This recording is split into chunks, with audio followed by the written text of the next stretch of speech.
David Ranson. I'm clinical professor in the Department of Forensic Medicine at Monash University, and I used to be a forensic pathologist here a few years ago.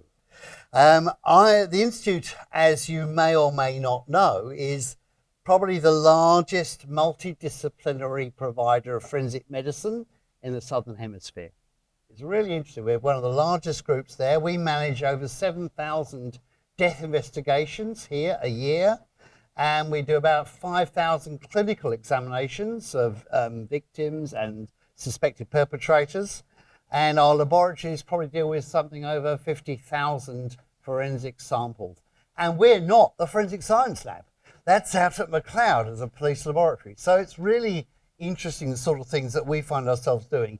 In addition to the work we're doing in Victoria, we also have strong links internationally. We've got staff who've been over at the International Criminal Court in The Hague, working with Interpol, working with AFP, Red Cross, and we do a lot of training activities across the whole of the Asia-Pacific region. Now, before I start, I'd like to acknowledge the event is being held on the lands of the Wurundjeri people of the Kulin Nation, and I wish to acknowledge them as traditional owners. I would also like to pay my respects to their elders, past and present. It's interesting that the law of the Wurundjeri people is really based on a complex system of social structures and customs and beliefs that govern their relationships with each other and also with the land. And their systems are really closely intertwined, and they really focus on understanding their law and what it means to them as a community. And what we're about today here is understanding our law as it exists in Victoria, and how our law within the criminal and other parts of the justice system actually keeps us safe in Australia. So that's the focus of what we're trying to deal with today. Now, this event's part of Law Week, and we've been involved with Law Week for quite a long time, 8 to 10 years now. We've run hypotheticals, we've run moot courts, we've done different panels, we've explored the deaths of pop stars and things like that, and a bit like those sort of some of the TV shows you've seen. And we do this because we want you to understand what forensic medicine does in the law. Why is that important? Well, I mean, there's lots of things that you could get involved with. You might find yourself as a victim of crime. You might find yourself as an alleged perpetrator of a crime, and we might have to examine you and things like that. But you might also find yourself as a witness in court. You might find yourself as a jury member, hearing evidence of forensic medical people. And the more you know about that, the more you know about what we do, the better you can actually evaluate the evidence that's being presented to you. So it's really quite an important sort of activity. Before we actually started the official stuff, I'll just remember this is a secure facility. There are staff outside who can guide you out if you need to leave early. And we're restricted to this area and the pathway out to the door. There's some toilets, of course, opposite if necessary. We don't want anyone to audio record and things like that tonight, if you don't mind. There's nothing that we're going to say that's special or secret, but I think it's just better that way. And if I remember to put the slide up, and if I don't, you remind me. The last slide here has got a QR code on it, which you can use on your phone to give some feedback and things like that right at the end. So now to business. And the business tonight starts with me introducing our guests.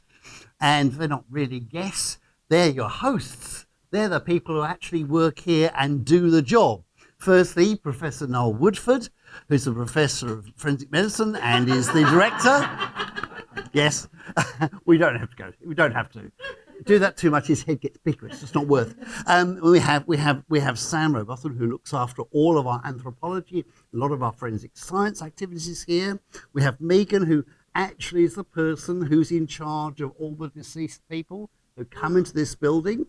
That's it. No more than applause is required there. And then we have Dr. Matthew Lynch, who's one of our senior forensic pathologists here, who can talk about his experience of working at the Institute.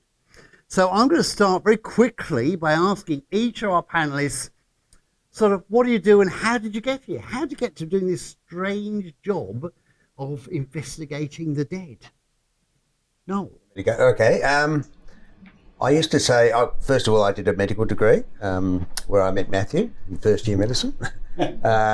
Used to think that nobody did medicine thinking they were going to be a pathologist, and nobody did pathology thinking they were going to end up as a forensic pathologist, but that's the course my life took. I started off post-medicine wanting to be a surgeon, and I was doing cardiothoracic surgery at the Austin, and I guess that was a little insight into the diagnostic process, the pathology process. So we had a lot of patients with mesothelioma, the asbestos-related cancer, and I got really intrigued at the interaction between clinicians and the laboratory, how diagnoses were made, and that sort of said goodbye to the professor of surgery at the Austin and hello to the path department. And through that process, in those days, registrars would come here for 2 weeks to get some intensive autopsy experience. And I think I really liked the place as soon as I walked in the door, because it was actually it was in this lecture theatre. There was a very collaborative approach to case discussions. Problems shared. We're a very multidisciplinary facility, so I love the fact that there were pathologists and clinicians and technicians and scientists all talking about the complexities of cases, and that really attracted me, and it has ever since. Mm. So. Yes, I didn't plan to be a forensic anthropologist. It wasn't on the school list for options as a career. But in school I loved history, so I studied archaeology as my first degree. And then when I spent some time in Central America, I looked at some human skeletal remains and really fell in love with the human skeleton and what it can tell you. Whether someone died yesterday or they died 2,000 years ago, the skeleton can tell you an awful lot about who a person is and what they did. So after that, I did my master's in biological archaeology, and then for a PhD, sort of specialised towards forensic medicine, and then ended up here. Well, I always had a fascination for science. I did a Bachelor of Science, majoring in forensic science. All my life, my mum's a nurse. She said I didn't quite have the social skills for that, so the dead was always the best option. And 18 years later, I'm still here. Yes, well, I do have to say the dead don't talk about that often. Matthew? Notwithstanding what my friend and boss said about no one being at school thinking about a career in forensic pathology, I used to watch this show called Quincy. I was intrigued by it. I thought, that looks like an interesting job. But anyway, then you go after that. I did medicine, finished medicine, and when I was doing medicine, one of the subjects is pathology. And pathology is the study of disease. So I used to sit there and we'd have tutorials where you get to hold these plastic containers with diseased organs, see various pathological processes, and I was intrigued by that. But then you finish your medical training and you start working in the hospital, and I thought, well, I'm still interested in pathology, so I started doing pathology, just like a 5-year postgraduate study program. And I was down at Geelong, and the head of the department down there was sort of the father of forensic pathology in this state, whose name appears on this lecture theatre. And from there I ended up here as a trainee, and 30 years later I'm still here. So it's been still interests me, so I've been very fortunate. Yeah, it's fascinating. I'd have to admit that when I did roll up at my medical school interview and they said, what do you want to do? I did actually say, well, I've got a bit of interest in forensic pathology. You could see all their faces just sort of drop. And fortunately for me, the one person on the end of the panel was the clinical sub-dean, and he was, as it turned out, the forensic pathology for the East Midlands. So they all thought I had some inside knowledge, I think, of the people interviewing me. I didn't, it was a sheer fluke. But I think we'll be talking about lots of things that the Institute does here, which I think is fascinating, but we're going to be focusing on death investigation tonight and the various sciences and the disciplines that go around death investigation. And I was thinking about my first death scene that I went to was in 1978. It was a homicide relating to domestic family violence, and I think the last scene I dealt with before I retired was only in 2019 or something like that, and that was another domestic violence family homicide. And you've got to recognise that that is still probably the majority of the type of casework that we deal with. We still have 60, 70 homicides a year. In fact, in my 30 odd years here, it hasn't really gone up much, interestingly. But whilst we may deal with 60 to 70 homicides a year, we deal with 7,000 death investigations in this building. And I think that's the important thing, that death is a really important focus for how we can make the community safer. And with that, I'm going to turn to Noel and say, Noel, tell us about VIFM. What does it do? And what's the difference between a coroner and a pathologist? I'll start with that one first. So you might have noticed on the way in that this building has two tenants mainly. The Coroners Court, front of the building, the legal arm of the death investigation process. Coroners are effectively magistrates at that level of the judiciary. And we are the medical arm of the death investigation process. So complementary in many respects. The coroners have an act that determines whose death gets reported here. And we are responsible for helping the coroners fulfil their legislative mandate, which is really boils down to three things. Who was this person? How did they die? And what were the circumstances surrounding their death? And the ethos underpinning all of that really is prevention. So what can we learn from this person's death, apart from those things I've just mentioned, that can actually prevent a similar death occurring in the future? I'll talk perhaps later about the broader institute, but just focusing on death investigation, they're the critical elements, I think. Yeah. And Matthew, I mean, we talked about the vast number of deaths we have to deal with, but the small subset that involve homicides or suspicious deaths, how does the forensic pathologist fit into that criminal investigative process? Yes, of the 7,000 deaths, maybe there's 150 that would be considered suspicious over a year, and maybe 70 to 80 of those ultimately would be considered homicides. So it's a very small proportion, and it's a low homicide rate, like it's comparable to the lowest rates around the world. But I mean, if that kind of tragedy touches your life, it probably doesn't feel like it's a particularly low rate. Nevertheless, it is. And because it is so low, I guess that's why when there is a violent death, it occupies a large amount of media space. So you can get a false impression that there are people dying violently every day, when that's actually not the case. But within that group of actual homicides, the role of the pathologist is perhaps to perform a post-mortem examination at the direction of the legal coroner. And then my role would be to determine the cause of death, and then to try and assist the court in the circumstances surrounding that death. So in some cases it might be, appear pretty straightforward and very obvious what happened. So for example, a person might have been stabbed once. So the cause of death is apparent.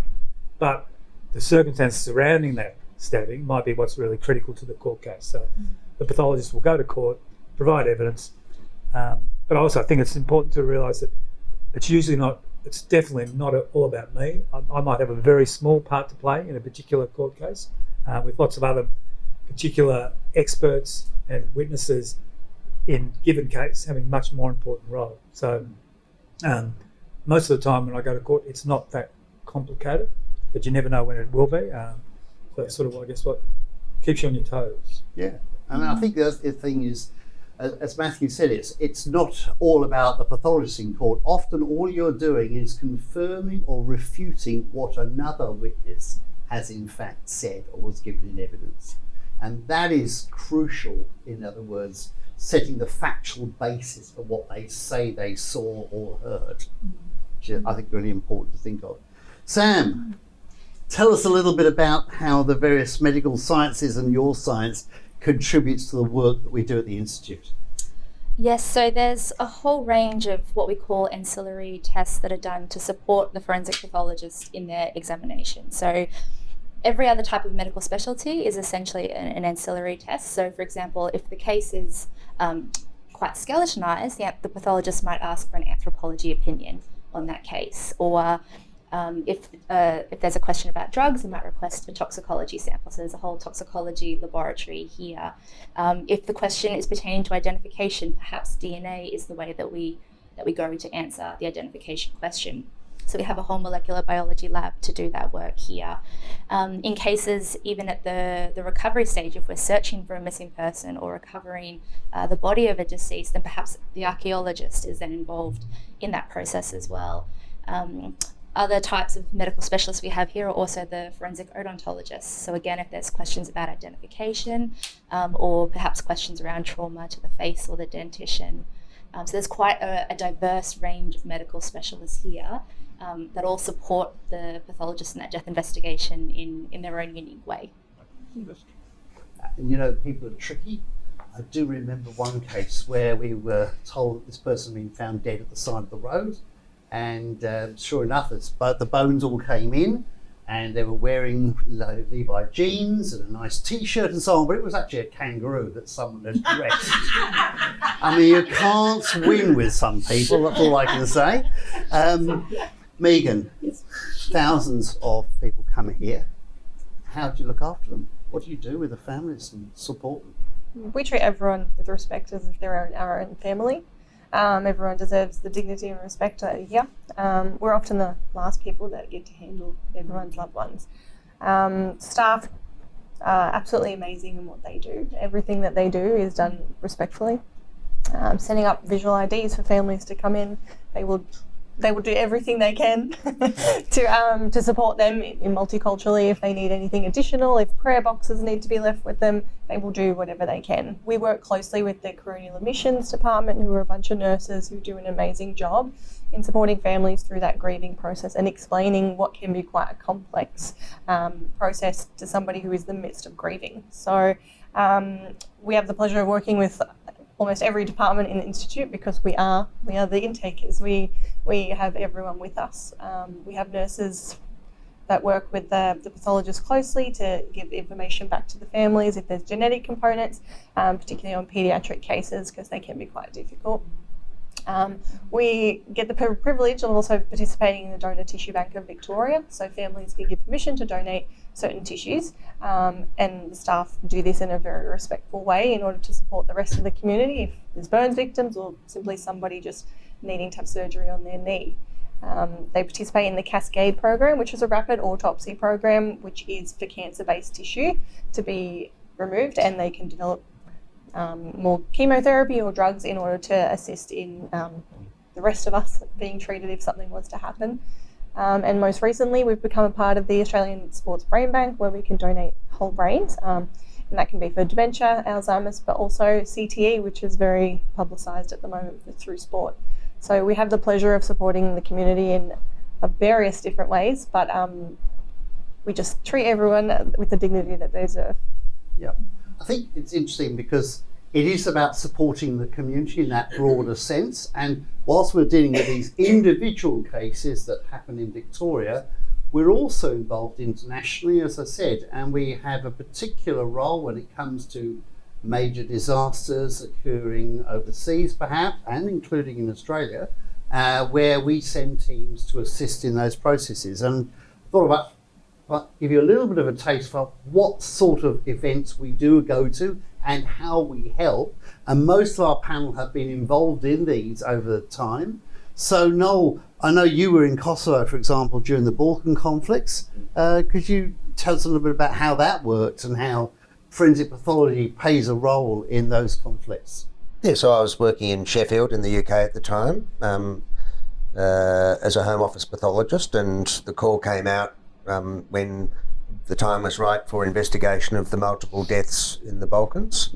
This was about 2 or 3 years after the fact of a lot of these deaths, and so multiple casualties and in multiple areas. So I went with the United Nations to Prizren in Kosovo and was billeted there for 2 weeks at first. And the focus there was very much on two things. One was identification, so who were these people who'd been buried for a couple of years, often exhumed and reburied depending on external interest, and also how did they die. So I think I did 50 autopsies in those 2 weeks, and the age ranges were from 2 to 84, I think. All of them had been shot, and so confirming the cause of death wasn't such an issue. But what was really important, where I felt we were adding value, was that part of the investigation was, as we would do here in a homicide autopsy, collecting ballistic evidence. And it was amazing to me as it came out in the ICC, the International Criminal Court later on, that bullets recovered from these unfortunate people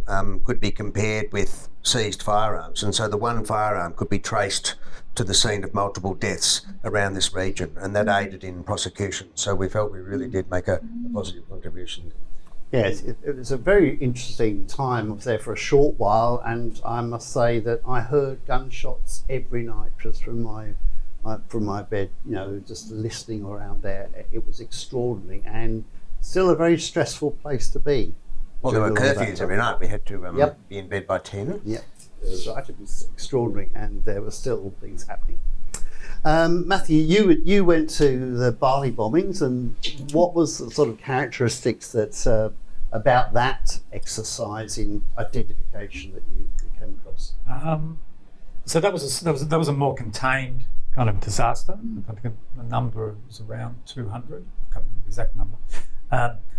And they sent teams of, say, a pathologist and a technician and an anthropologist and police members.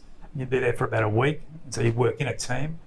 The people who were there early were performing sort of post-mortem examinations on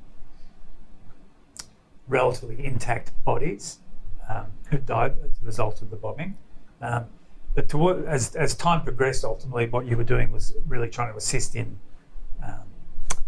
matching up body parts to other body parts, and sometimes answering a specific question. So they might say that this particular individual had a knee replacement, and the body's very burnt. Is that person?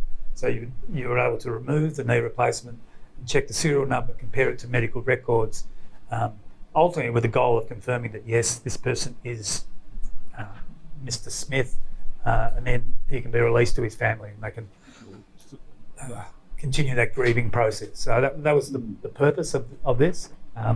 I'll say that as confronting and I guess traumatising as it was also really satisfying that you felt like you really were contributing to something important. Yes, I remember when I was doing something in Kosovo, we actually had a nurse from the hospital we were working at arrive because her brother was one of the victims. And initially the police said, we don't want this nurse there, she shouldn't be here, etc. And then the police went for lunch, and we, the person I was working with, we brought the lady in, and she sat with the remains of her brother. It was, really, really, that's the side I think that becomes so satisfying. We've talked a little bit about the disaster side. Sam, how does that overlap with the sort of identification work that we have to do, say, in missing persons? Yes, so identification is always fundamentally the same. It's just the context that change. So there's a number of different methods that can be used for identification, whether it's in a DVI setting or if it's for routine coronial cases that remain unidentified. So here in Victoria and in most parts of the world, our identification process is we will try to do a visual identification if it's possible and appropriate, or we'll do scientific identification if we can't do visual. And scientific is internationally regarded as fingerprints, DNA, and odontology. And if we can't do those, we'll do a circumstantial identification. So whether it's a DVI or an unidentified human remains, our questions about identification might be, we need to collect fingerprints or we need to collect DNA data.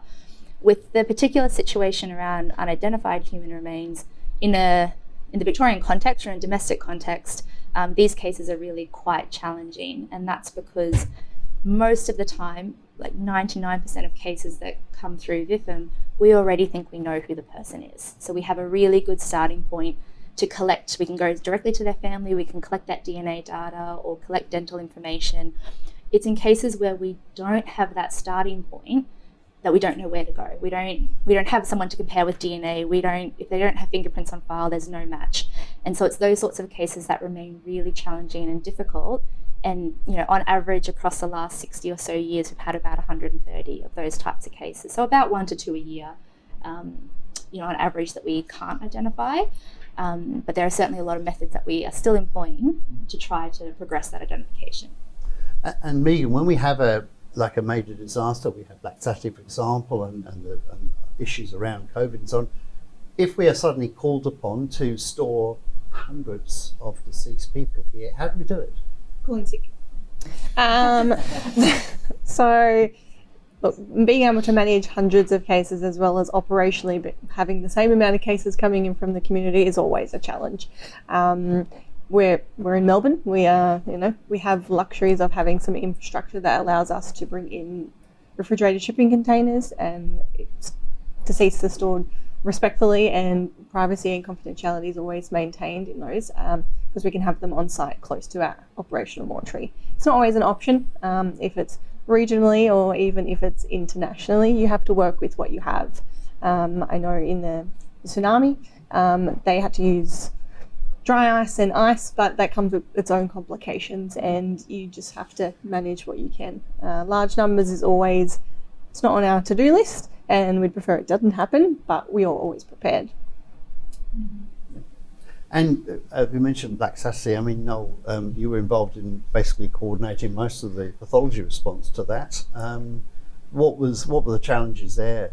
Well, lots. I think everybody of a certain age remembers that time. The day was predicted to be really, really hot, and I remember going out shopping in the morning to get it done early, and temperature in the car was 36 at 9 o'clock in the morning. And as the day evolved, there were reports of spot fires around the state, but I got to the end of the day thinking, oh, we dodged a bullet there. And then the reports started coming in, and so it was all hands to the wheel the next day. We have a lot of bodies here in storage, various stages of processes, waiting to be released, waiting for autopsy. So it was amazing to me that we needed to make some room for these people. We didn't know how many people we were going to be receiving. I remember talking to the state coroner out in that foyer just out there, and she said to me, how many do you think? And I said, well, I've really got no idea, but let's plan for 400 and see how we go. In the end, we had 173 people. 9 of those died in hospital, and one was never found, actually. But and there was a lot of pessimism in the press about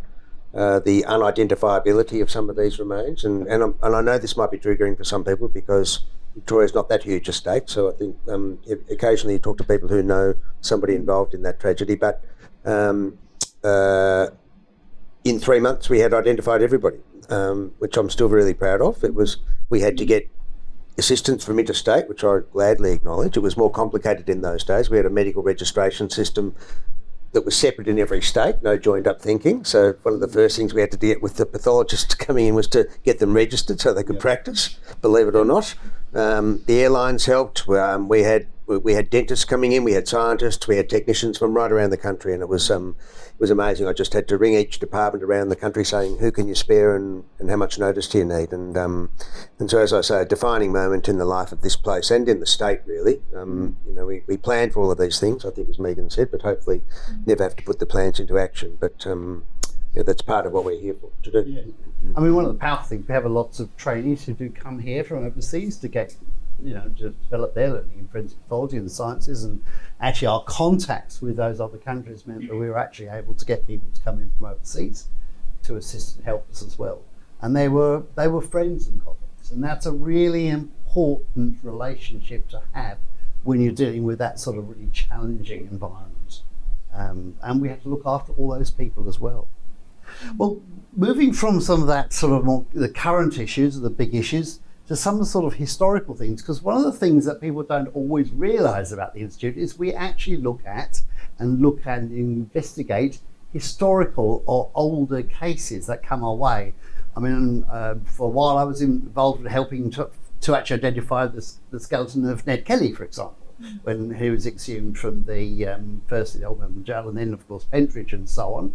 So one of the tasks we had was to look at that, and the anthropologists were very heavily involved. But we set up a multidisciplinary team about that, and I could just ask you, Sam, a little bit about perhaps one of the cases that you've dealt with, which really showed how we were able to use our current knowledge to help with a historical case, which in its turn helped us advance our knowledge for more modern cases. Yes, so we had a case here. So on Christmas Day in 2017, there were 2 snorkelers down in the bay in Sandy Point, and they looked down when they were snorkeling and they saw a human skeleton lying on the seafloor. Those remains, of course, came here to VIFM because we didn't know who that individual was, and there were human remains found in the state of Victoria. So they came to the coroner's office here. So given the individual was completely skeletonized, we started with anthropology as a little bit of a starting point for the identification process. And we could say that the individual was male, he was of European ancestry, he was 175 centimetres tall, and he was in his late 20s to early 30s. So it provides some preliminary information for the police, but that didn't particularly help them narrow down their missing persons list. Like, they didn't have someone who could fit that criteria in that region. So we then started to look at additional scientific testing. So we took DNA, we compared that DNA to our Victorian database, and there was no match. So we compared it to the national database, and there was no match. So then our next step was to do odontology. And so the odontologist looked at the dental restoration in his upper jaw, in his maxilla. So we didn't have his mandible, we just had his upper jaw. And the dentist said these restorations are not typical for modern day Australia. So either this person is perhaps historic Australian, or they may have had dental work done overseas. So because there was this question mark raised that maybe these remains were historic, we then did radiocarbon testing. So we looked at how much carbon-14 was left in his skeleton, which basically told us he lived somewhere between 1666 and 1953. So quite a broad range, but most importantly, he was really very likely to be historic and not a modern coronial case. So that helped us answer the question that probably likely a historic Australian case. Which led to a whole body of historical research being done by our team here, looking at all of the shipwrecks that have happened down there, all the drownings, any potential case that might be a historical match to our remains. At the same time that was happening, we started to do more specialised DNA technologies. So looked at biogeographical ancestry markers, so the DNA could say that confirmed that this person was of European ancestry. Looked at the phenotypic markers, so we could say that he did have blue eyes, he had dark brown hair. So we could start to build a little bit more of a profile of who he was. And that still didn't lead to an actual identification. So we then did what we call FIG, so Forensic Investigative Genetic Genealogy, where essentially his DNA was put into those publicly available DNA databases and matched to very distant relations. So on a routine coronial case, we match to someone very close, like a parent or a child. In these databases, we're matching to third and fourth cousins and fifth cousins. And so we find these matches, and then a lot of historical genealogy work is done to build all those family trees and work out where our UHR or our man sits within that family tree. So between the DNA and historical family tree building, we worked out that it was very likely to be a man called Christopher Luke Moore, who drowned in Waratah Bay, which is almost the same location where the remains were found. And he drowned there in 1928. So we contacted the living female descendant of Christopher Luke Moore, who was his grand niece, and she was still in Victoria. So we were able to obtain her DNA and compare it to his. So for the formal scientific identification, it was a mitochondrial DNA comparison between him and the grand niece, which showed to be an exact match, which confirmed scientifically that our deceased individual was Christopher Luke Moore. He was a farmer from Gippsland and a veteran from World War I, and he died in Waratah Bay. He drowned when he was having a picnic with his family down on the beach. And 2 weeks after he drowned, his mandible washed up on the beach, which was almost the only skeletal element we didn't have. His mandible was taken up to the Old City mortuary, and his father went up and looked at the unique dental fillings and said, "That's my son." So Christopher was buried. No one was looking for him. He was already buried. It was a closed case, so his DNA and his data was never going to be available for us to compare to for an identification. So that FIG work played a really valuable role, and a huge amount of multidisciplinary work led to confirming that identification. And that took 5 years, that process. And we took him home, and he was buried with his wife 95 years later. Oh, that's beautiful. I mean, it's amazing, isn't it, how much you can actually do now with some of these old cases that, you know, a few years ago that would have been impossible. In fact, certainly when I started my career, it would have been completely impossible to resolve that sort of case. And I suppose over the years, you know, the changes in forensic practice have been quite considerable, not just in the DNA front, but in lots of areas. I mean, we've got quite an expanded role now in terms of helping with therapeutics, as Megan was saying, with donor tissue bank, but also now actually looking at injury and death prevention in our work with the coroners. Noel, do you want to give us a bit of an outline about how we contribute to the community health in that way? Well, we've talked a little bit about the tissue bank, but just to expand on it, and at this point I'd love to ask how many people have had the conversation with their families about being a donor? Not bad, not bad. Doing a bit of work. So a lot of people know about organ donation, and so people who are essentially brain dead in a hospital intensive care, and conversations have occurred with families about donating kidneys, hearts, lungs, etc. But the tissue donation gives families an opportunity on behalf of their deceased loved one to extend that gift. So within 24 hours of death or last being seen alive, we approach families for, in appropriate cases, for if they would like or consider donation of skin, tendons, heart valve and bone. A lot of these are life-improving therapies. So, for instance, human heart valves are the treatment for females of childbearing years who need a valve replacement because they don't need to go on drugs that stop the blood thinning, which are potentially teratogenic for fetuses.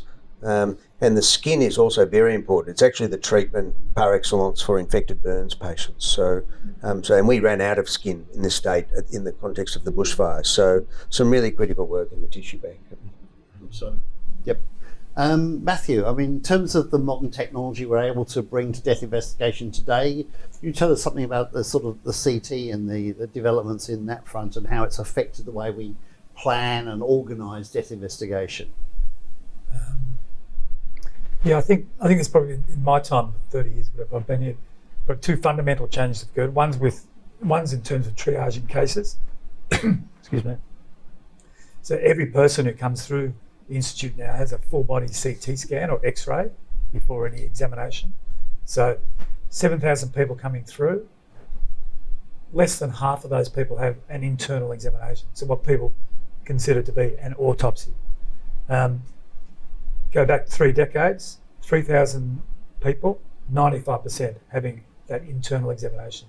So this full body X-ray allows the pathologist to triage cases, answer questions like what is the cause of death, work out is there a more tailored examination that might be able to be done, something that's more respectful. So you've got families a cultural preference for no autopsy or limited autopsy, trying to accommodate that and at the same time providing a coroner with what they need. And another example of a significant change, I think, is in the way we provide feedback to families about critical information that's found at autopsy.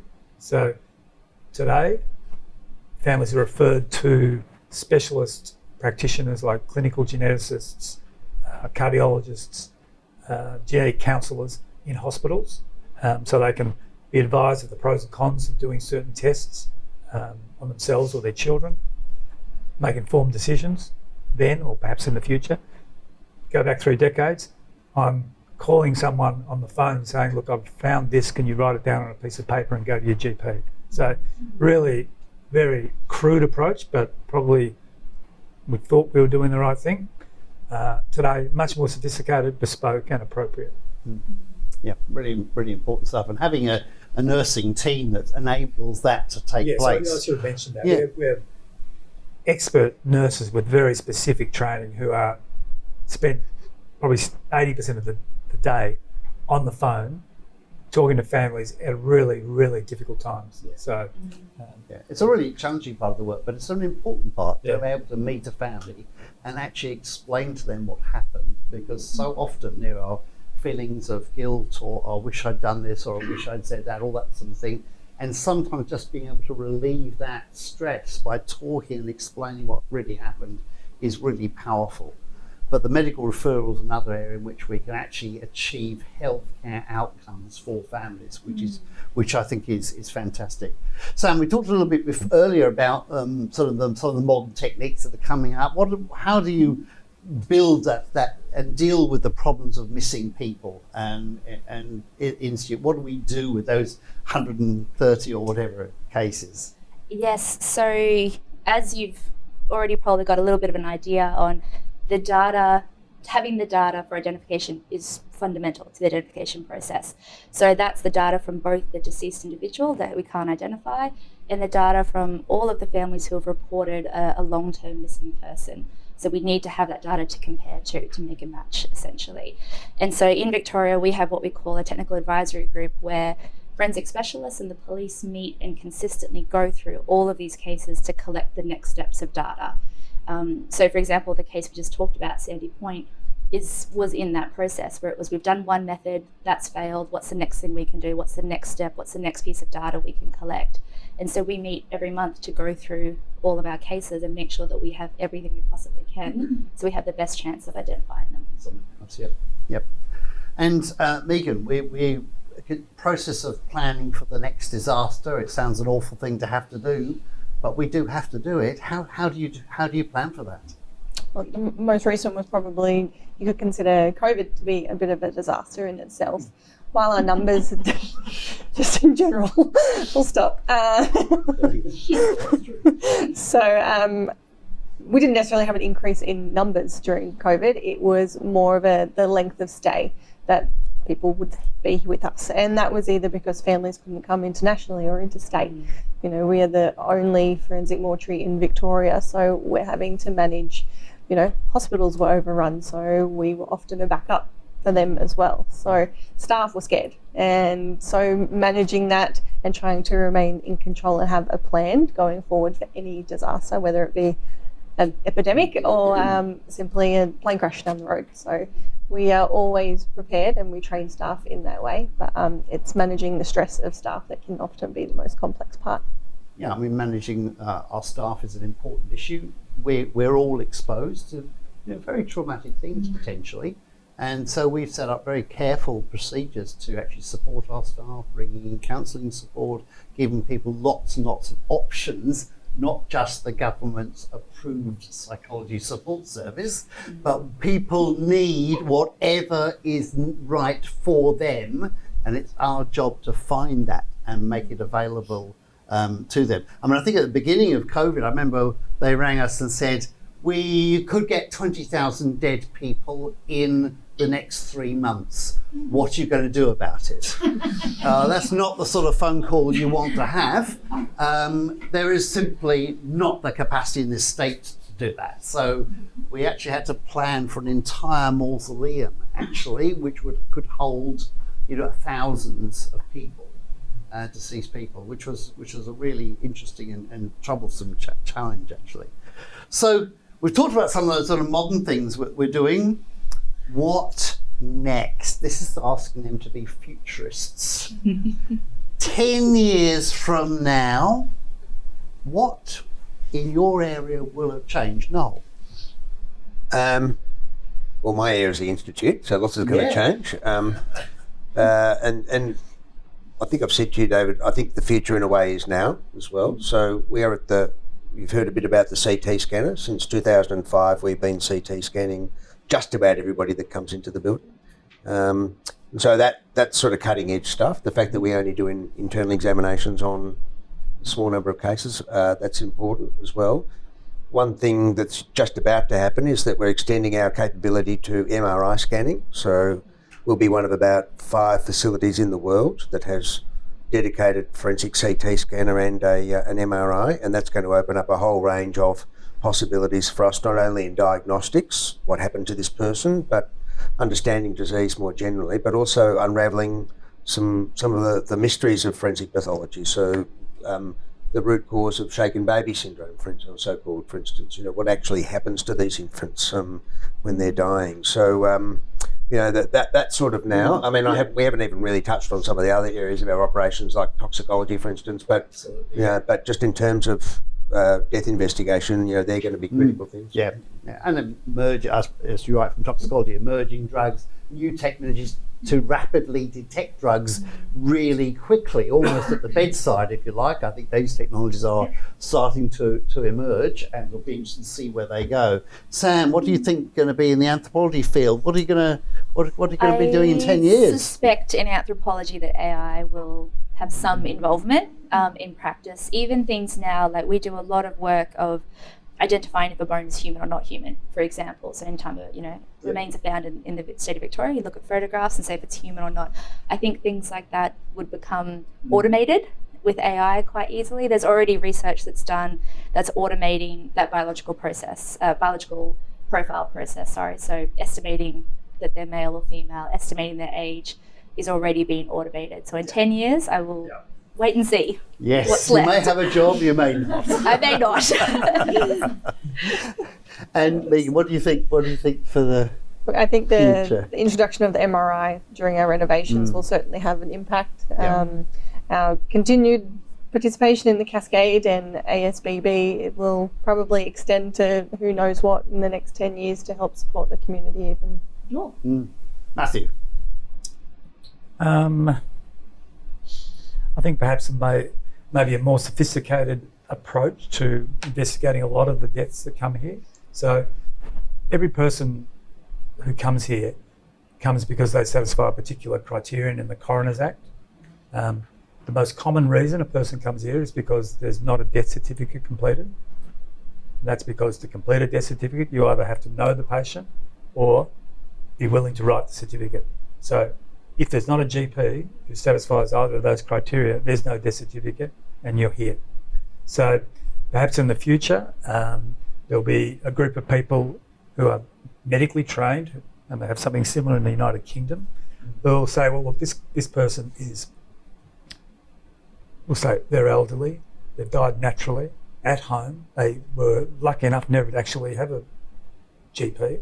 Do they really need to come here and consume a lot of resources, cause a lot of stress for any family members, or can they be managed more respectfully and sort of more effectively outside? So that's probably a change that might occur. And we've already sort of dipped our toe in the water there. So there's a category of deaths where, say, people who say elderly people usually, so fall over and hurt themselves and then they die, say in a rural area. Historically, those people all came here and more often than not had an autopsy, so an internal examination. Today, as long as they satisfy certain criteria, they don't even come here.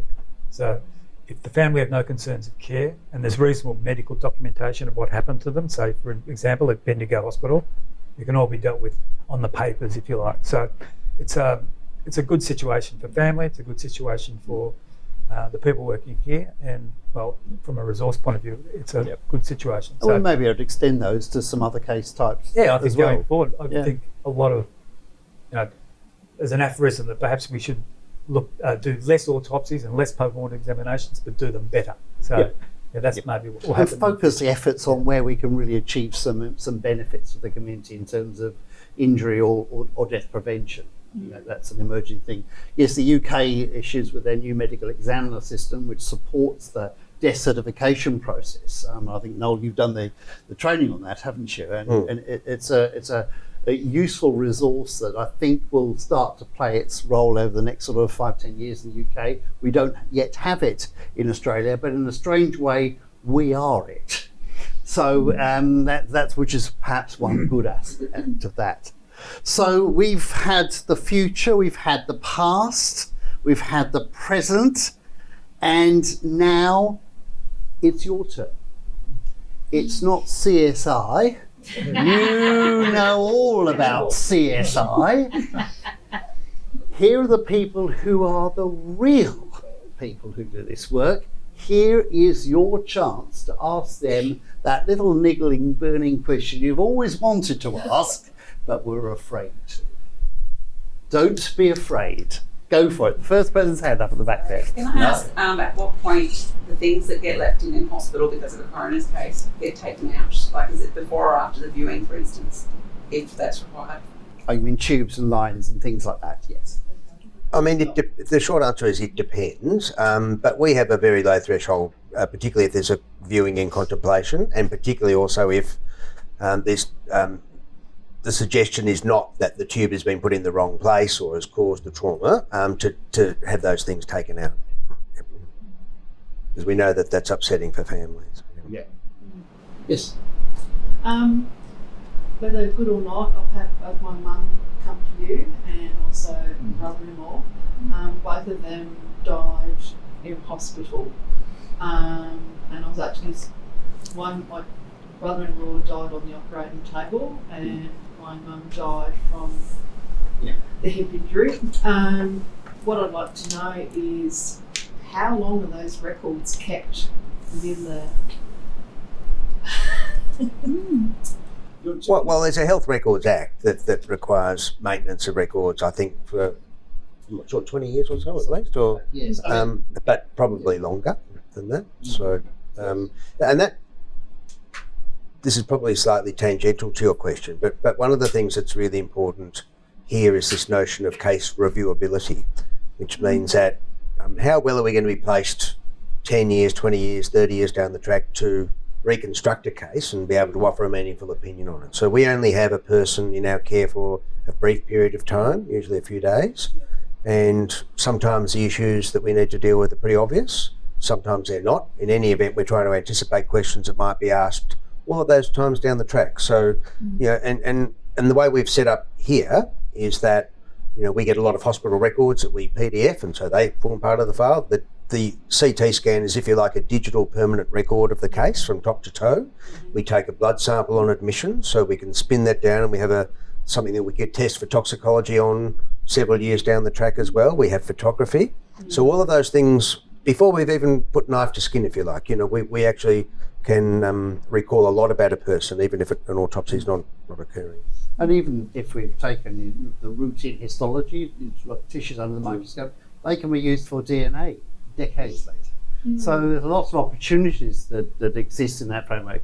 And whilst the medical records thing may fall under the Medical Records Act, all the court documents, and all this material becomes effectively court documents, do go to the government document store, Iron Mountain, it's called. Probably a paper mountain, really. But it's, you know, it's a vast amount of data.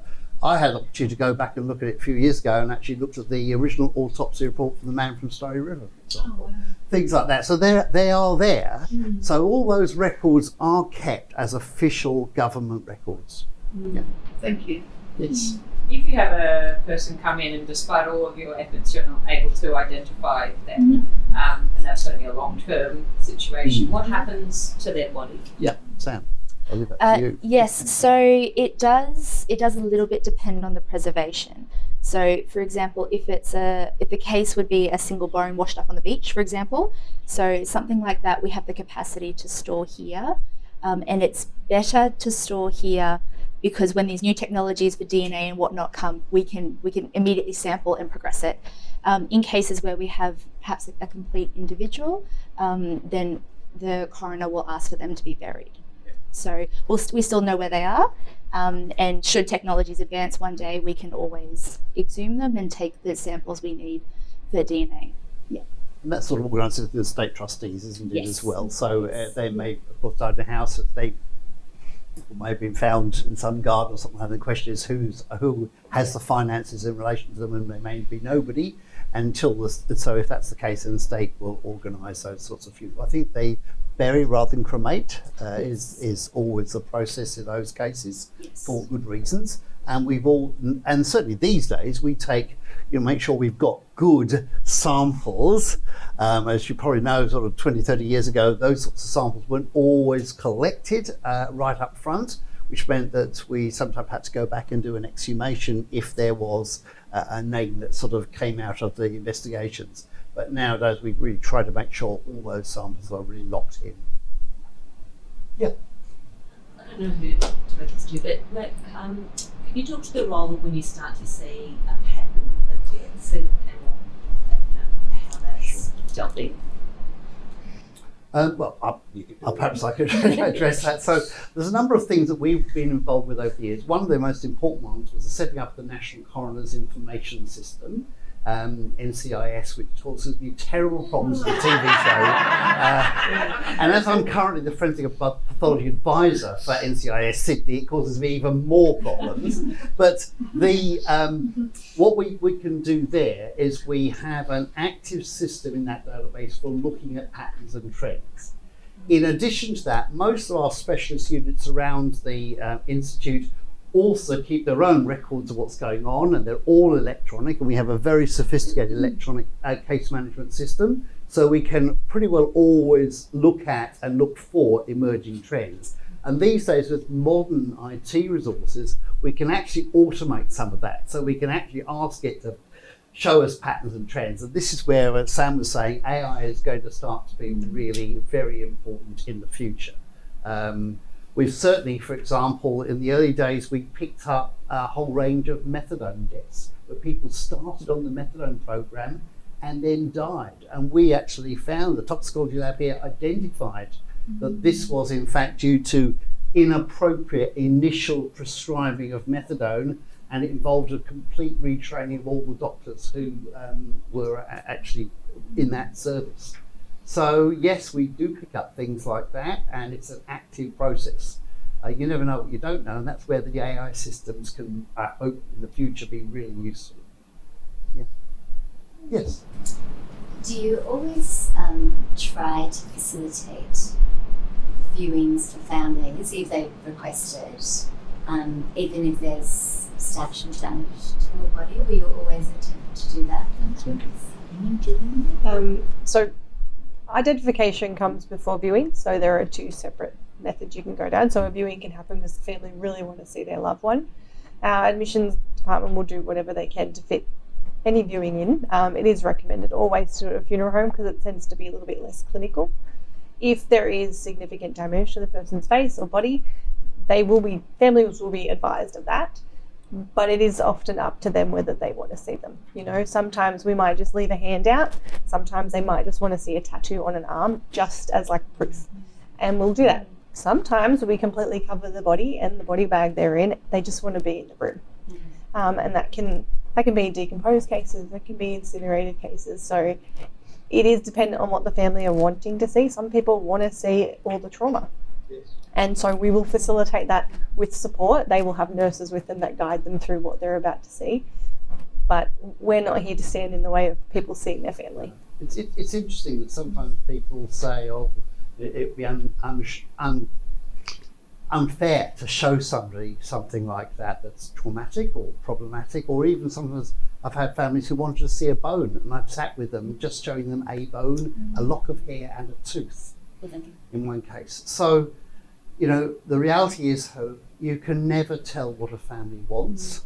You've got to give them the advice, give them the support, and then help them through the process that they want. Yes. I don't know if it has been, but I know when the data around like health records and things, originally you got to opt in or opt out. Of the government, the My Health. Does that impede your capacity to get information on like historic people, like or people who perhaps opted out and don't know whether they are in or out? Because I know when it was initially introduced, there was a lot of concern around data and the protection of health records. Has that come into play? Probably doesn't really apply so much here. So that kind of opting in and opting out is when you go see a GP, and by opting in, you're allowing your information to go from that record into a larger space, so that someone else would be able to get into that space and see it. So a doctor at another hospital. Whereas here, we'd be relying more on getting access to your records through your GP, so they would come to us. So we would have that document. I guess because some people go to, like, I guess with the cost of general practitioners, go to multiple different practitioners, and so how do you get that information? That is a challenge for us, and that's where the nursing staff and the CAE are really amazing, because they do trail around, and you're absolutely right. If that was all in one space, it would make life an awful lot easier. But we don't do that at the moment, do we? No, we don't access that particular. My health record. No. But I wanted to ask a question to you. It was a good question about how do we go to identifying trends. I think one of the things we do is we contribute to the facilitation of identification of trends in deaths, in that we refer deaths to various external specialist death investigation bodies. So, for example, there's confidential consultative committees, say surgery and anaesthetics, or maternal mortality, or paediatric.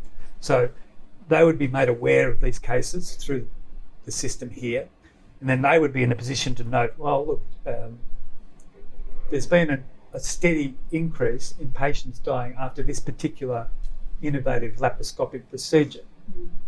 Or seems to be a lot of children, or more children dying who are post-vaccination or haven't been vaccinated, and so forth. So we aren't identifying that trend per se, but we're probably contributing to the processes that do identify. We provide quite key data, quite some of those research groups, and central event committees in hospitals and things as well. You mentioned methadone deaths, and Yeah. we were one of the first labs that identified those. I mean, toxicology is a nice lens to look through this in the forensic space. So with the emergence of novel psychoactive drugs, the nitazines, etc., we are connected around the country to laboratories, and so if we're seeing clusters of those deaths, or if police are seizing powders and identifying these substances, we develop methods here to test for them. And that information, we've published a lot of rapid communications. It goes out into the medical literature saying this class of drugs is now killing people. For instance, there was a cluster of deaths in a nightclub in Melbourne not too long ago related to fluorinated amphetamines, for instance. So, and they came here, identified that news gets out, so people are careful about what they're buying. And we also get information from the emergency departments when they're seeing new and emerging drugs as part of that same network.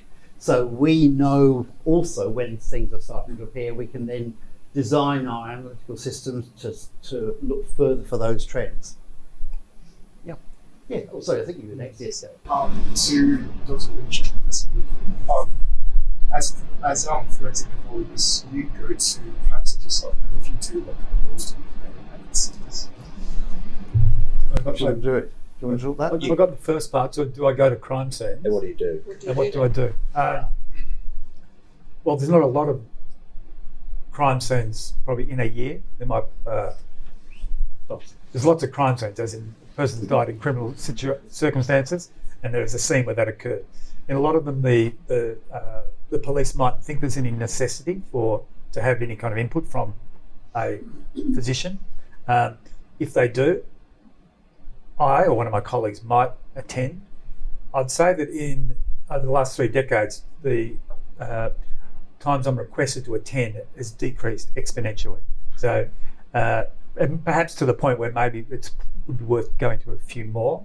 But usually, it's not as it's portrayed in the sort of mainstream media. I know that's very disheartening. I don't want to sound too self-righteous, but often the role of the pathologist at a scene might be something very simple, like reassuring a police officer that no, that amount of blood there is not excessive. This person may have vomited some blood. It looks like a lot because it's on the carpet. Or just forming a cursory view of the locus of this particular crime. I'd say a lot of the crime scenes I've been to, I'm there for less than 5 minutes. I'm just there. I've laid my eyes on things. I think, okay, I feel better now. I've got an idea of where this occurred. And then later on, that might be something that is of use to me, or perhaps something I just think, well, I didn't lose anything by going because I've got more optical mileage. I think it's a lost opportunity for more junior colleagues. I don't get the opportunity to go as often. So, I mean, if you're only doing something when it's absolutely necessary, then you really are missing out on the opportunities of seeing scenes that didn't offer much. Yeah. I mean, we don't. The on-call pathologist is usually the one called out, the person who's on call for suspicious death. So, other reasons to go might be, and they seem to be diminishing.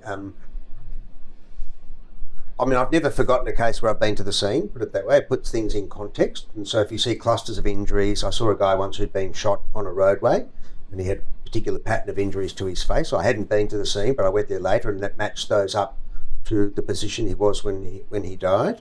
But the other, and this is also not nearly as accurate as portrayed, is if there's an opinion sought about time of death.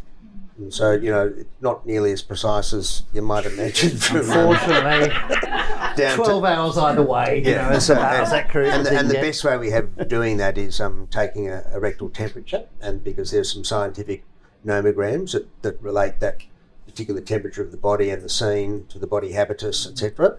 And so we might attend for that reason. But most of the time, I mean, I think the old aphorism was hands in pockets and don't say anything, and don't use the toilet. Yeah, I mean, I agree with all of that, and the sort of scenes I've been to. The other things sometimes you can do is reassure police, as Matthew said about, say, the amount of blood. I've had been called to a scene where they said this person's been assaulted, but it was actually effects of ants on the body after death, which have a very characteristic appearance, and I was able to say, no, that's fine, that's just ants. And that sounds crazy, but hey, that's reduced probably $100,000 worth of policing that night by just being able to clear that up there. The other thing I think is you're another pair of medical eyes. So you might see some medicines on a cabinet, or you might see a prescription on the fridge magnet, or an appointment for a hospital clinic, and it just starts to give you some information about the background of that person. So if you're going to wander around someone's house with a dead body, where do you look? Where are the key places you look? Right, tell I'm teaching various people as you tell. Bathrooms, yes. Bedside cabinets, bedside tables, absolutely. The bin in the kitchen, the fridge, all of those sorts of. You are looking for things that give you medical information. It's not going to help solve the crime, but it's going to tell you something about the person. Because what happens when you go to the doctor? It takes your medical history, finds out why you're there. You can't do that with a dead body. So you've got to use everything around them so that the scene and the environment gives you the history as far as you can. That sounds interesting, but it's still always subjective. So so you when I found a dead person, for example, who's deciding who's going there? Is it a specialist pathologist, or is it just the GP who is going there? There also the GP might not be able to identify if it's a real death because of his age, or if someone has killed him at the end. And on the other hand, when for example, someone said, okay, here, this is a homicide, and he came to your facility, how sure, or what is the percentage that you can tell them, this is really a homicide, or do you also have errors in there? Well, you're right. It is subjective. So the first person attending when there's a death will be a police person, and they'll be a junior person. And junior. Yeah. So they'll be concerned, right? So then it would escalate to, say, someone from the criminal investigation branch, and then they've got more experience and they've seen more things, and then they think that this is suspicious, and they would contact the homicide squad. So now you've engaged people who have a lot more expertise. And that particular, and you're correct, at each particular stage there is subjective input into this with risk of error. And then the homicide squad person will talk to the pathologist, and there'll be a conversation about, well, perhaps I'll send you a photograph, can you give me your opinion? Or no, I really would like you to come out and have a look at this. And then you would. It'd be an unlikely situation if a homicide member was saying, I really want you to come out, for me to say, no, I'm not coming out. I mean, the further away it is, the more I might be interested in saying, can you send me some photographs so we can decide do I really need to drive to Mildura? But you're right, at each stage, subjective input and there's possibility for error. But I think it's a bit true statement. More cases come here that are considered initially to be suspicious, then with further investigation, concerns are allayed, rather than cases that come in that are considered not to be suspicious. So they sort of slip through the system, and then concerning findings are identified. So that would be a much smaller proportion. I think so. I think in 35 years or so, I've only had probably one or two pickups here of a case that they thought wasn't suspicious, and I found was. And that's out of thousands of cases. How do they show up? Because of sometimes particular characteristic injury types that are not as you might expect from an accident, and they just raise a suspicion. And sometimes it's a funny mark, or it's a particular type of injury which just doesn't occur in an accident. So there are specific of those cases, possibly I would say common. It's not common at all. Would be a house fire, for instance, an accident. Yes.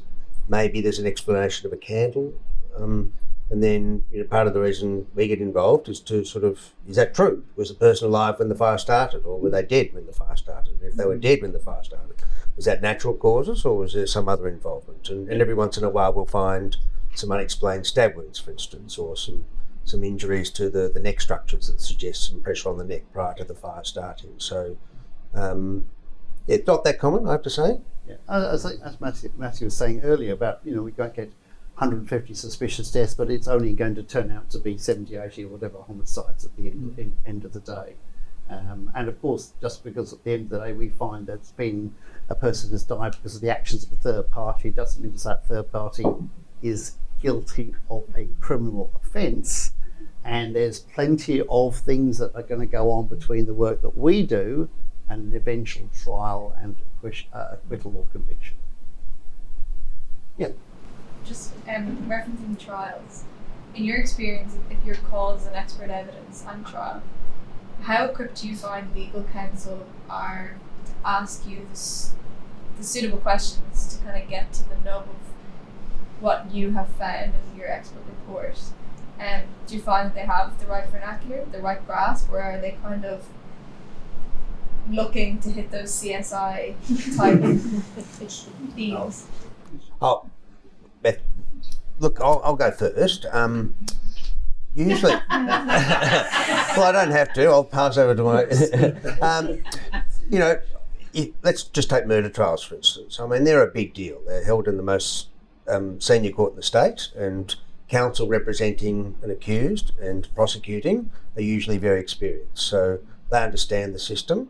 But what I think maybe you're getting at also is how does a court adduce evidence and that's fair to all parties involved. And so there's something called the Supreme Court Practice Direction, which actually governs the way forensic or expert evidence ought to be led in trials. And what it does really, which is perhaps a deficiency through the system, at least in the past, is it's an adversarial system for a start. So particularly the defence can sometimes hold their cards very close to their chest. Don't want to let their strategy go. But the whole idea behind this practice note is that issues of forensic significance ought to be ventilated early, and so. But I mean, you've got 12 people sitting there, and there's going to be very complex evidence being led. So identifying issues that may be accepted by both sides, or issues of contention very early on, where the court may need to work out a way of having to deal with those, is critical to the process. And there's a increasing encouragement by the judges in these trials to get the both sides together to talk about those issues.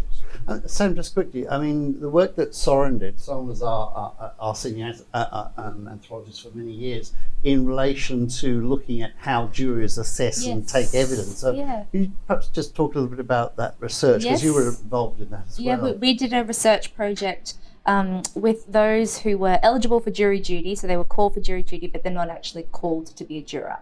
So for those people, we tested 6 different formats of evidence. Like, how do you best understand, it was a skeletal trauma case, like it was about a fracture. And so we would show different things. Like we showed a print with that fracture. We showed the mortuary photograph, like the autopsy photograph with that fracture.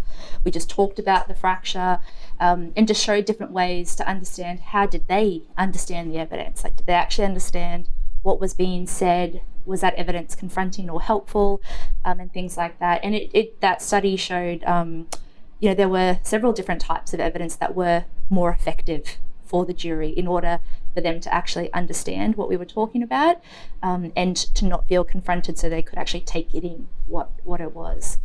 So we've done a little bit of work we on actually used the CT scan and point to actually built a 3D model of the skull with the fracture. So you actually had a model that you could actually point it out on, and in theory, you could even pass it to the jury to have a look at the fracture. I mean, I'm not saying a judge would be happy with that idea, but it was theoretically possible, and it shows you what some of the new technologies can do now, because we actually have access to that digital material. Matthew, do you want to? I mean, just on that, that's been done in New South Wales cases. So a 3D model has been handed to the jury, depicting the specific injury to an individual's face. So that hasn't happened in Victoria as yet. Your question, it's complicated, because the prosecution and defence in murder trials, they're invariably very experienced, but they have very different agendas, right, in what they're trying to elicit. And they're not necessarily trying to allow you to let your evidence tumble out unimpeded in a certain way. So part of the skill of the forensic pathologist is to make the most of examination in chief, to make sure that their position is clear. In cross-examination, to make the appropriate concessions, but also, flag for future re-examination where you think perhaps this is an area of uncertainty that could be explored again. And the final thing is we've got two recent pathologists have come to us from the Netherlands who are relatively young but very high quality practitioners. And this is one thing, they're coming from a non-adversarial system, so a continental system, and they haven't been to court many times yet, so both of them probably less than 5 because we don't go to court that often. Frustrated. They just can't believe that the system is not more effective at allowing them to explain what happened and to explain the limitations in reaching conclusions and so forth. So I remember hearing that early on in their journey here, and I thought, oh, good luck. I often say, but it will be great to watch them develop because I think they will perhaps fundamentally change the way expert evidence is provided for the better. I mean, I think I would say to people, you don't give evidence in court, you have evidence extracted from you in court. Because quite often at the time is that the barrister's in charge of the questions, not the witness. However, the witness is in charge of the answer. And you give the answer and you control that answer. And that's where I think some of that witness skill comes from when you're dealing with difficult issues, when the barristers perhaps don't completely understand something or they don't understand the ramifications of what they're asking. Sorry. My question's for Sam. How long would you work on a case and, eventually throw your hands up and say, I can't do it? For identification? Yeah. Never. Never. We don't. We continually work to identify every single case. That's our job. That's our responsibility, and that's our care to the Victorian community. So we never give up. We just keep waiting, and technology will keep improving. Data keeps getting better. The databases keep getting better. One day they will all be resolved. I tell myself that. Yeah. Yeah, sorry. Just about databases, you said before, during the Saturday, between the states there was the systems were talking to each other. Is that different now? No, I mean I don't think they were not talking to us between the states. No, but sorry. You had to get registration. That was a medical registration issue, not a DNA or anything like that issue. No, that's it. It was just the doctors. The same things happened before Black Saturday. It was a well-recognised problem that's just moving a team of doctors rapidly to another state. I once had to go to Queensland, and I arrived in the morning, and they rushed me into their medical board thing, and I had to, pay X $100 to get myself an emergency register so I could do one autopsy and then leave that evening, which is a little absurd, really. So. How often do you have causes of death that are undetermined? And in my case, what are the complexities or consequences when you do have an undetermined cause of death? Mathematically. Probably 5%. And then if you look at a group of people, a bigger group of younger people, then that percentage will increase. So very unusual to not find a pathological process that could explain death in a 70-year-old man. Very common to not find a specific cause of death in a 20-year-old woman. And so they're challenging but satisfying group of investigations because you really are trying to find important information for family. And when we say undetermined, that means we didn't find a specific cause, but that doesn't mean we haven't got any idea. It sort of invites analysis of very specific inherited conditions, usually affecting the heart, and which lend themselves to sophisticated screening of surviving family members. Complicated cases. And then SUDI or sudden infant death cases, and that's another example. Most deaths of children under the age of 1 are negative autopsies. So they're complex cases too, where information needs to be provided back to the family. Sometimes it'll be related to something genetic, perhaps something environmental. Often probably a triple hit, if you like. Baby at a vulnerable age, slightly dangerous environment, and then a genetic predisposition to not dealing with these stressors. So The younger the person, the greater the rate of undetermined otitis. Sorry. So DNA was first used in the case in 89, I think, but it existed for a while. How do you guys use technologies and techniques like that are at the forefront? How do you uptake them? And then how do you find the rest of the world, or like the courts and stuff, accepting your uptakes or accepting these new technologies? So with DNA specifically, so VIFM always tries to work with the latest DNA technologies that are available, and that process obviously requires enormous validation. There has to be certain policies that are put in place and agreements put in place. So for example, with FIG, it took years to have all of the right policies in place that this was the appropriate thing to do. So that work can take quite a long time. The DNA lab, of course, validates every method they use to an extraordinary length before it then is actually used in casework. But they continue, our molecular lab, they continue to maintain working with the most recent methods. So obviously FIG is probably the most recent development within genetic work, and certainly in a forensic context. And so our lab has been doing that for several years now, the FIG work. I think FIG's interesting because it has been used in the Golden Gate case and so on, where it was used in a criminal sense. I don't think it's been used in a criminal case. I believe it hasn't here been used in Victoria yet. So it's been used for identification in coronial matters and a range of other matters, but not for a criminal sort of homicide type trial. And there are all kinds of interesting issues. It's not about the science, it's often about the ethics, it's about morality, it's about a whole variety of set of issues about how do you safely use that within a legal process that may not have been structured to deal with that sort of evidence. So there's a lot of work to be done before you get to those levels. But yep, we're able to do most of the techniques that you'd find available around the world.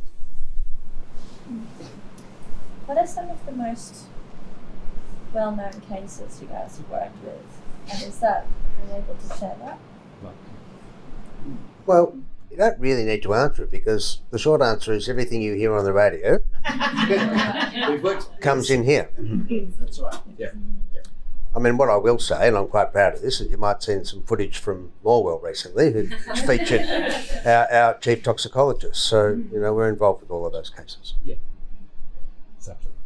So, in cases that have caught the capture of the sort of community interest, going back to the sort of 19th police shooting cases, all of those cases came here. All of the pathologists who work here have worked on those sorts of cases.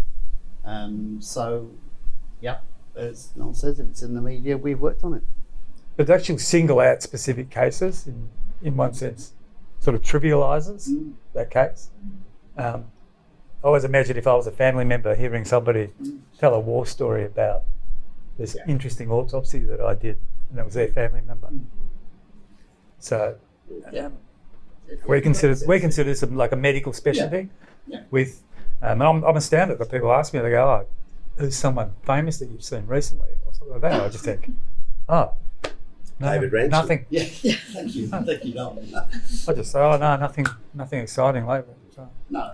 So, but people do ask that question. Yeah. And it's interesting that there's a sort of, we are in a uniquely privileged position to know more about people than they would necessarily like us to know sometimes.